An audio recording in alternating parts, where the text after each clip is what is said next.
1 লাখ নিযুক্তি কাৰোবাৰ বাবে নিৰ্বাচনী চমক আছিল। নিৰ্বাচনৰ সময়ত মই যেতিয়া অসমৰ প্ৰান্তে প্ৰান্তে চুকে কোণে ৰাজহুৱা সভাত উল্লেখ কৰিছিলোঁ যে আমাৰ চৰকাৰে 1 লাখ নিযুক্তি দিব, সেই সময়ত কোৱা হৈছিল ই নিৰ্বাচনী চমক, ই নিৰ্বাচনী ভেলকিবাজি। শ্ৰদ্ধাৰ ৰাইজ, আজি আপোনালোকৰ সন্মুখত থিয় হৈ মই গৌৰৱেৰে সৈতে ক'ব খুজিছোঁ আৰু মাত্ৰ 903টা নিযুক্তি হ'লেই আমি 1 লাখ নিযুক্তিৰ সেই মাইলৰ খুঁটাত গৈ আমি থিয় হ'ম।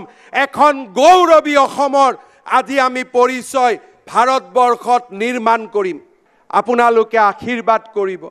1 লাখৰ দেওনা পাৰ হৈ গৈ এতিয়া চৰকাৰী নিযুক্তিক 1.5 লাখলৈ লৈ যোৱাৰ বাবে আমি ধাৱমান হ'বলৈ সংকল্প গ্ৰহণ কৰিছোঁ।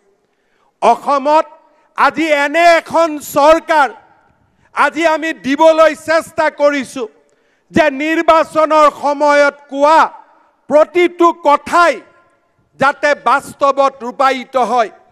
ৰাজনীতি কৰা লোকসকলৰ বাবে আমি যাতে এটা নতুন পৰম্পৰাৰ সৃষ্টি কৰিব পাৰোঁ।